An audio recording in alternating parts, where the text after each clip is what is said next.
হিন্দু ধর্ম, খ্রিস্টান ধর্ম, সকল ধর্মকে একসাথে নিয়ে মুসলিম ঐতিহ্য রক্ষা করে একটি সুন্দর জীবন যাপন করতে চাই। এই জীবন যাপনের বিরুদ্ধে যদি আপনারা জিয়াউর রহমান খালেদা জিয়ার পথ থেকে সরে গিয়ে দাঁড়াতে চান, তাহলে আপনাদেরকে বাংলাদেশের মানুষ আস্থা করে নিক্ষেপ করবে, যেভাবে শেখ হাসিনাকে নিক্ষেপ করেছিল। এজন্য তারেক রহমানকে আমরা অনুরোধ করব, আপনি যেভাবেই ক্ষমতায় আসুন না কেন, ভারতের সাথে হয়তো চুক্তি করে এসেছেন, এখন তো ক্ষমতায় অধিষ্ঠিত হয়েছেন, এখন একটু চুক্তিটা ভঙ্গ করে দেন। যদি আপনাকে ক্ষমতায় থাকতে হয় ভারতের সাথে নয়, বাংলাদেশের মানুষের সাথেই থাকতে হবে ইনশাআল্লাহ। আপনাকে রিফর্ম অ্যাসেম্বলি গঠন করতে হবে। 12 তারিখে সংসদ অধিবেশন বসতেছে। আমরা সরকারকে অনুরোধ জানাবো, দ্রুত গতিতে বাংলাদেশের মানুষ যে জনরায় দিয়েছে সে অনুযায়ী রিফর্ম অ্যাসেম্বলি করুন, এবং আমাদেরকে যারা খুন করেছিল, শেখ হাসিনাকে ভারত থেকে নিয়ে এসেছে বাংলাদেশে ফাঁসির কাস্টে ঝুলান। তাহলে আমরা বুঝতে পারবো আপনি শহীদ জিয়াউর রহমানের ছেলে, না হলে আপনার সেই জায়গাটা ভরসা পাবো না।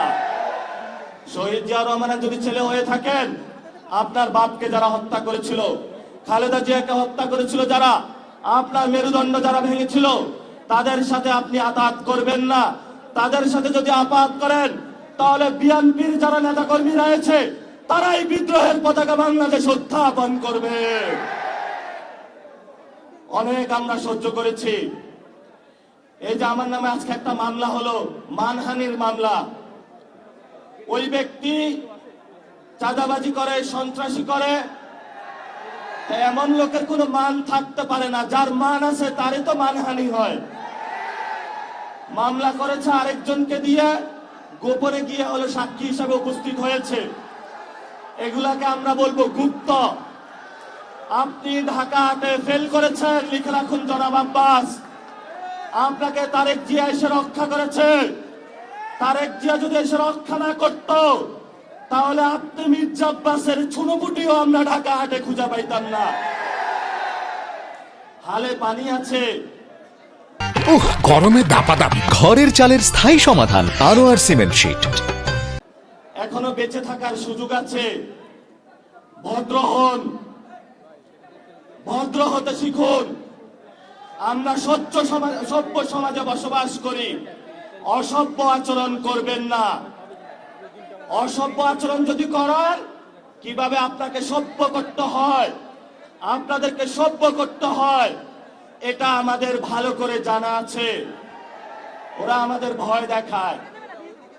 আমরা এক আল্লাহ ছাড়া কারো কাছে ভয় পাই না।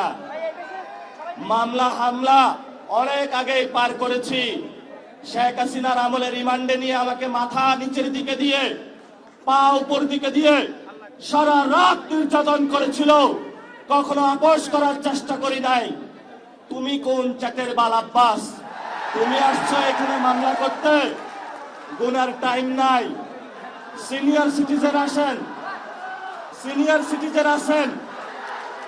আমরা সম্মান করতে চাই, কিন্তু নিজের সম্মান যদি না রাখতে পারেন, তাহলে এই যারা ইয়াং জেনারেশন আছে, জেনজিরা আছে, আপনার পুরা সম্মানের চাদর খুলে বুড়িগঙ্গায় নিক্ষেপ করবে। আমরা ধৈর্য ধারণ করতেছি। আমরা শান্তিতে বিশ্বাস করি, আমরা গণতন্ত্রে বিশ্বাস করি। ওই দিন নির্বাচনের দিন আমি যদি সেইখানে কনফ্রন্টেশনে যেতাম, হাজার হাজার স্টুডেন্ট হসপিটালে থাকতো। আমি গণতন্ত্রে বিশ্বাস করেছি, কিন্তু গণতন্ত্রের নামে আপনারা ইঞ্জিনিয়ারিং করেছেন। আমরা এখনো সহ্য করছি। দ্রুত রিফর্ম অ্যাসেম্বলি করেন, দ্রুত বাংলাদেশের সংস্কার বাস্তবায়ন করেন, দ্রুত বাংলাদেশের শহীদদের বিচার বুঝিয়ে দেন, আহতদের বিচার বুঝিয়ে দেন, শহীদ ওসমান হাদি ভাইয়ের বিচার বুঝিয়ে দেন, ধর্ষণ বন্ধ করেন। নরসিংদীতে গতকাল একটি ধর্ষণ হয়েছে। আপনার সন্তান আছে, তাকে আপনি নিরাপত্তার চাদরে আবৃত করে রাখেন। আমার সন্তান, আমার মা বোনের যেদিন নিরাপত্তা দিতে পারবেন, সেদিনই আপনি জনতার প্রধানমন্ত্রী হবেন। এর আগে হবেন না, হবেন না। আমরা একটা আশঙ্কার মধ্যে দিনাতিপাত করছি। আইন শৃঙ্খলার অবনতি হয়েছে। এই বরিশালবাসী আওয়ামী লীগের অনেক নির্যাতন সহ্য করেছে। শেখ হাসিনার আত্মীয় স্বজনকে তারা বসিয়েছিল এখানে, কিন্তু বরিশালবাসী অগ্নিজরা বক্তব্য, রাজপথে লড়াই করে এইখানে যারা আব্দুল্লাহ গং ছিল সকলকে ইন্ডিয়াতে বিতরণ করেছিল। বরিশালবাসীর সাথে কেউ পাঙ্গা নিতে আসবেন না।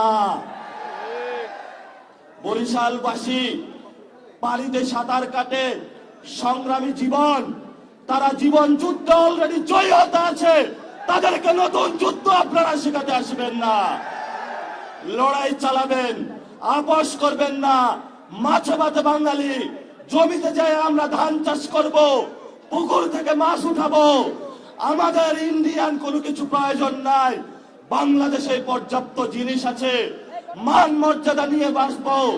স্বাধীনতার প্রশ্নে কারো সাথে আপোষ করব না। সংগ্রাম চলবে, লড়াই চলবে, বাংলাদেশ মুক্তি পাবে। সবাইকে সেই সংগ্রামের আহ্বান জানিয়ে আমি আমার বক্তব্য শেষ করছি। আসসালামু আলাইকুম ওয়া রাহমাতুল্লাহি ওয়া বারাকাতুহু।